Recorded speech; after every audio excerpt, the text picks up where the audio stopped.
Assalamualaikum warahmatullahi wabarakatuh. Perkenalkan saya Devi Ratnasari dengan NIM 082111333066. Saya merupakan mahasiswi Fakultas Sains dan Teknologi Program Studi S1 Fisika Universitas Erlangga. Di sini saya akan menyelesaikan tugas ujian tengah semester mata kuliah pemodelan fisika. Berikut ini presentasi yang akan saya sampaikan.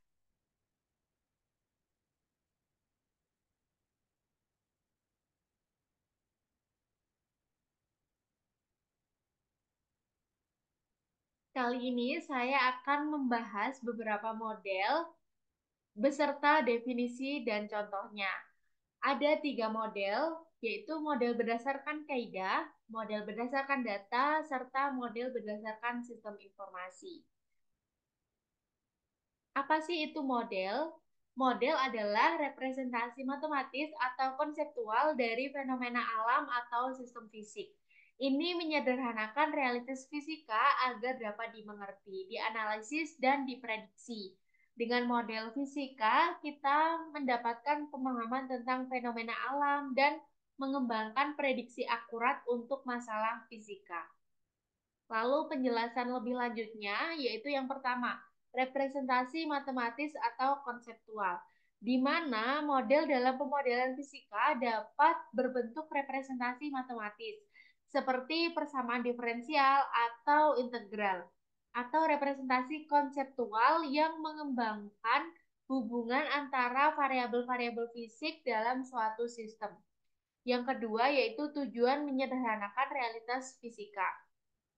Model berfungsi untuk menyederhanakan realitas fisika agar dapat dimengerti dan dianalisis dengan lebih baik. Ini memungkinkan kita untuk mengabadikan detail-detail yang tidak penting dan fokus pada aspek-aspek utama dari fenomena yang sedang dipelajari.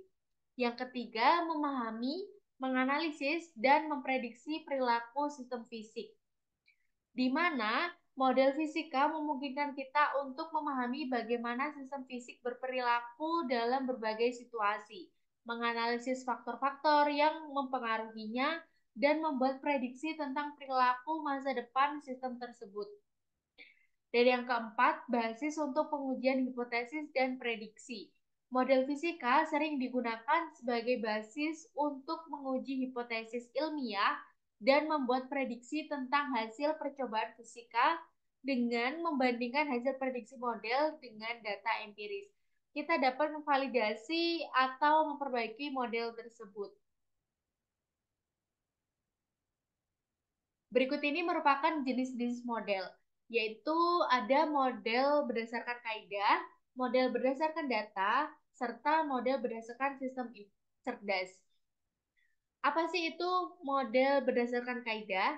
Jadi, model berdasarkan kaidah ini menggunakan prinsip-prinsip fisika yang diketahui untuk mengembangkan persamaan matematika atau konseptual.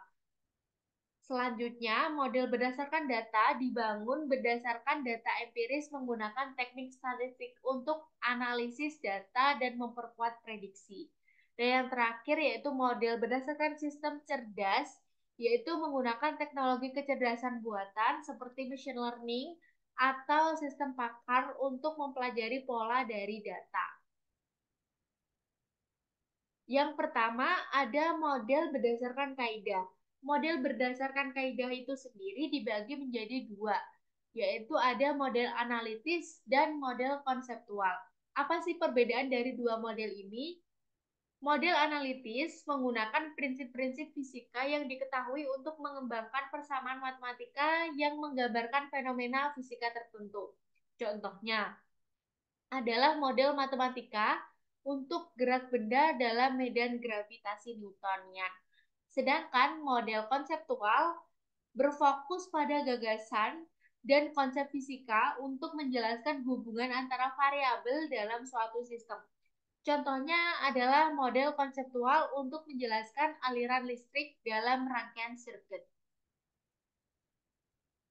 Contoh dari model ini yaitu model matematika untuk gerak parabola dari sebuah proyektil yang ditembakkan dari tanah dengan kecepatan awal tertentu.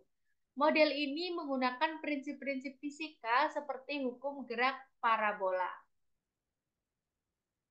Selanjutnya ada model berdasarkan data. Model berdasarkan data ini ada dua, yaitu model empiris serta model statistik. Model empiris dibangun berdasarkan data empiris yang diperoleh dari pengamatan atau eksperimen. Model statistik sering digunakan untuk menganalisis data dan mengembangkan model empiris. Contohnya adalah model empiris untuk meramalkan cuaca berdasarkan data historis. Sedangkan model statistik menggunakan teknik statistik untuk menganalisis data dan membuat prediksi tentang fenomena tertentu. Contohnya adalah model regresi linear untuk mengidentifikasi hubungan antara dua variabel. Contoh dari model ini yaitu prediksi cuaca berdasarkan data historis menggunakan model statistik. Model ini memanfaatkan data cuaca dari masa lalu untuk mengidentifikasi kondisi cuaca tertentu. Kemudian menggunakan teknik statistik untuk memprediksi kondisi cuaca di masa depan. Dan yang terakhir ada model berdasarkan sistem cerdas. Model ini dibagi menjadi dua, yaitu ada machine learning dan kecerdasan buatan. Machine learning menggunakan teknik machine learning untuk mempelajari pola dari data dan membuat prediksi atau keputusan tanpa perlu diberi aturan atau persamaan matematis secara eksplisit. Contohnya adalah model neural network untuk klasifikasi gambar atau prediksi harga saham. Kecerdasan buatan melibatkan penggunaan teknologi kecerdasan buatan seperti sistem pakar atau logika fuzi untuk membuat keputusan atau menyediakan solusi. Contohnya adalah sistem pakar untuk mendiagnosis penyakit berdasarkan gejala yang diberikan. Contoh dari model ini yaitu sistem rekomendasi film berdasarkan preferensi pengguna menggunakan machine learning. Model ini mempelajari pola dari riwayat penonton dan preferensi mereka terhadap film-film tertentu. Kemudian menggunakan algoritma machine learning untuk merekomendasikan film. Selanjutnya, saya akan menunjukkan contoh-contoh tadi diaplikasikan dan dikoding menggunakan Python. Di sini saya akan share screen kodenya yang telah saya buat.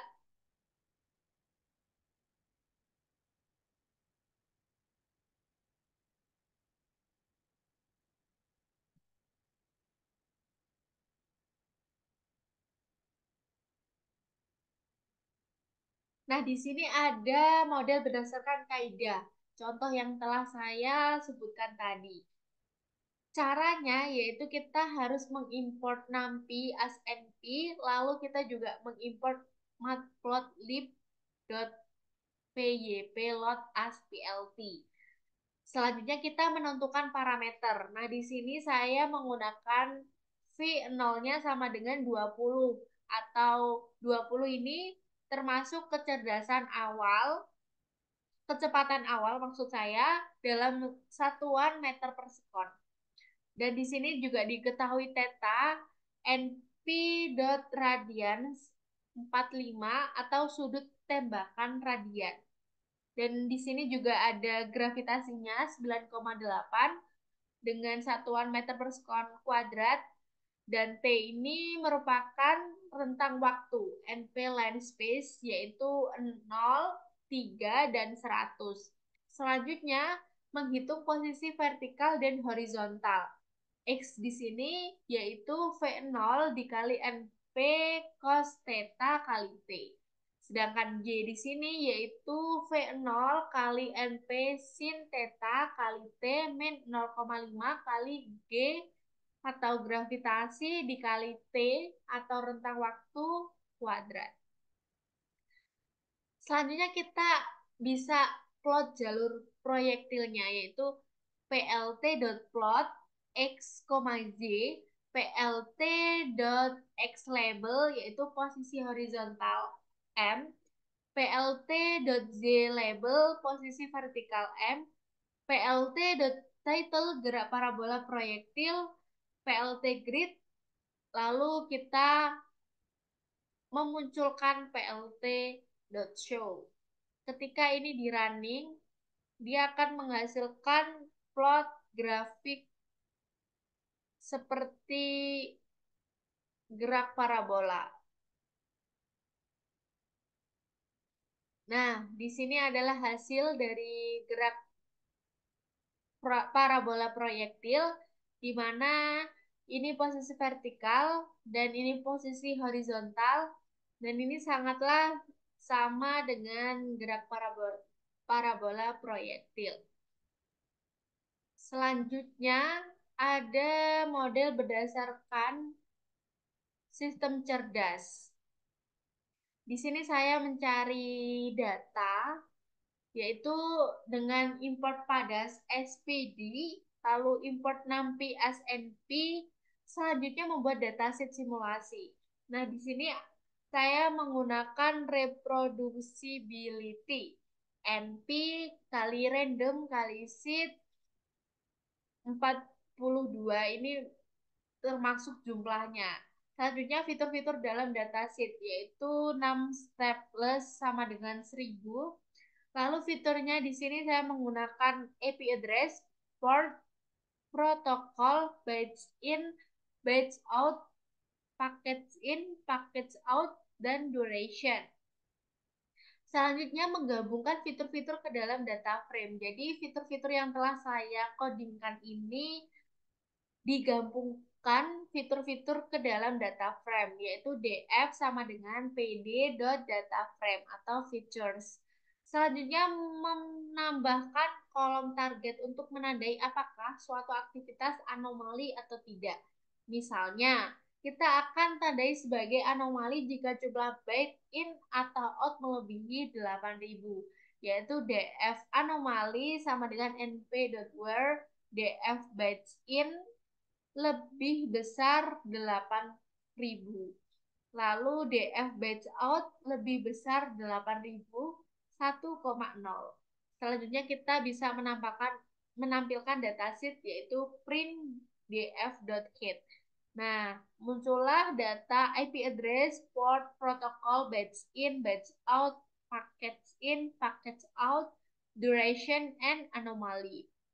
Nah, selanjutnya di sini juga saya make sure lagi kode yang telah saya buat di atas itu dengan cara yang sama, namun ada sedikit perbedaannya. Yang pertama kita import padas SPD, lalu import juga NumPy SNP, lalu kita membuat dataset simulasi, yaitu NP random seed 42 untuk reproducibility. Fitur-fitur dalam dataset yaitu 6 stepless 10, yaitu data di sini ada IP address, port, protokol, batch in, batch out, package in, package out, dan duration sama seperti sebelumnya. Lalu membuat data frame dengan cara yang sama seperti sebelumnya, yaitu df sama dengan pd kali data frame kali data. Lalu menampilkan data sih dalam bentuk tabel. Print df to string index sama dengan false. Nah, di sini dihasilkanlah IP address, portal, protokol, batch in, batch out, package in, package out, dan duration. Di sini ada perbedaannya. Nah, di sini kan ada anomalinya.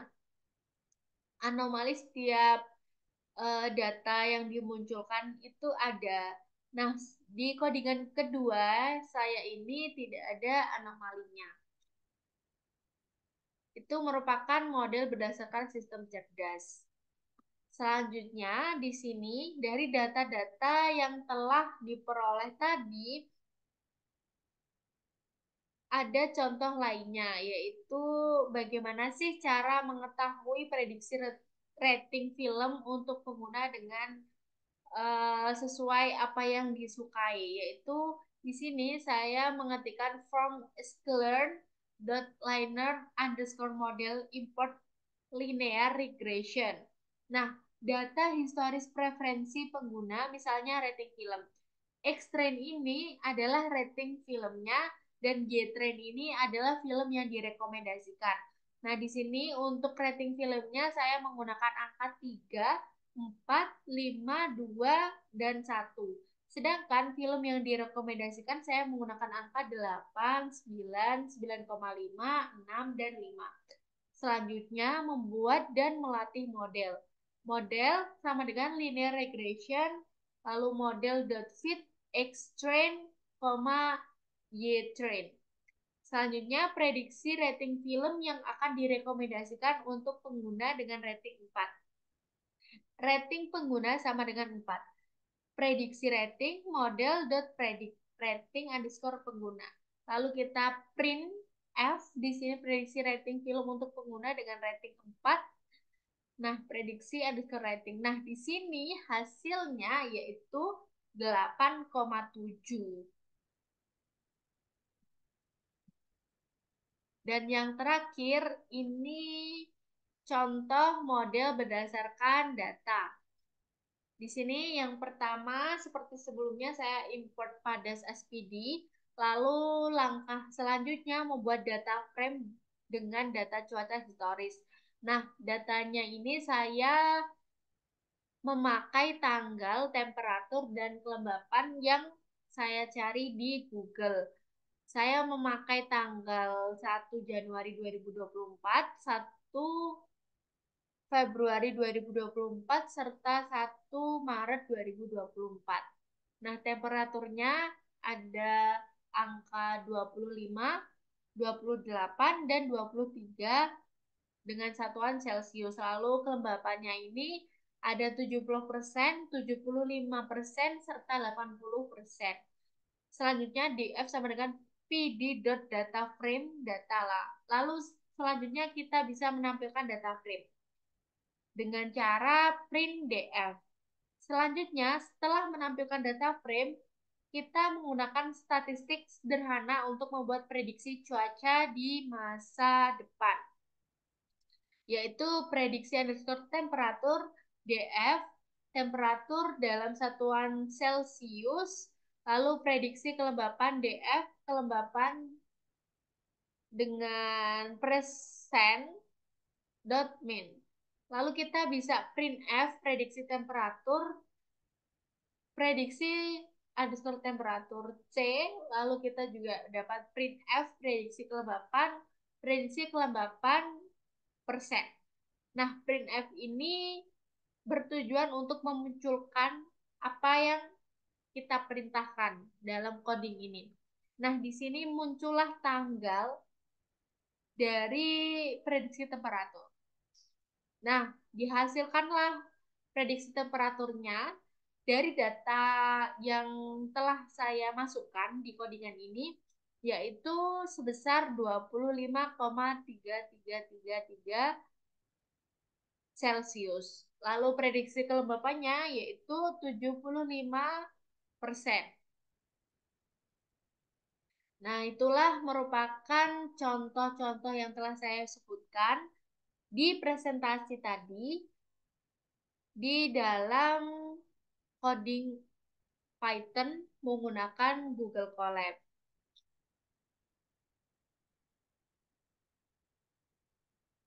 Dari ketiga model tadi, dapat saya tarik kesimpulan, model yang paling dapat digunakan dan hasilnya itu mendekati kesempurnaan, yaitu menggunakan model berdasarkan sistem cerdas. Alasannya kenapa? Yang pertama, kompleksitas data.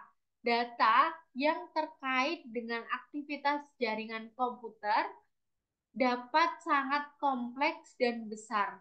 Penggunaan model berdasarkan sistem cerdas seperti algoritma machine learning dapat membantu dalam mengelola dan menganalisis data yang besar dan kompleks.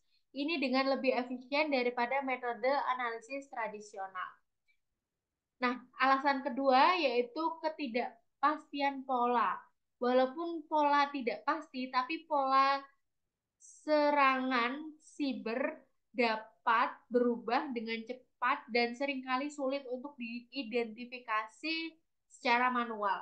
Model berbasis sistem cerdas dapat mempelajari pola-pola ini dari data historis dan memprediksi anomali yang mencurigakan dengan cepat dan akurat, bahkan ketika pola serangan baru muncul. Alasan ketiga yaitu adaptasi otomatis. Jadi sistem cerdas terutama dalam bentuk algoritma machine learning yang adaptif dapat belajar dari pengalaman dan secara otomatis mengadaptasi model untuk menghadapi ancaman siber yang berkembang dan berubah seiring dengan berjalannya waktu.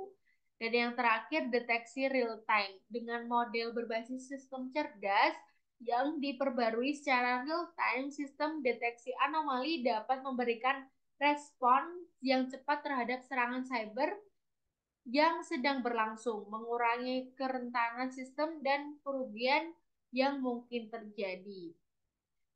Dengan demikian, penggunaan model berdasarkan sistem cerdas dalam deteksi anomali jaringan komputer memberikan keunggulan dalam menghadapi kompleksitas dan dinamika lingkungan cyber yang terus berkembang. Sekian presentasi yang dapat saya sampaikan untuk menyelesaikan tugas ujian tengah semester mata kuliah pemodelan fisika ini. Kurang lebihnya mohon maaf. Terima kasih telah menonton. Wassalamualaikum warahmatullahi wabarakatuh.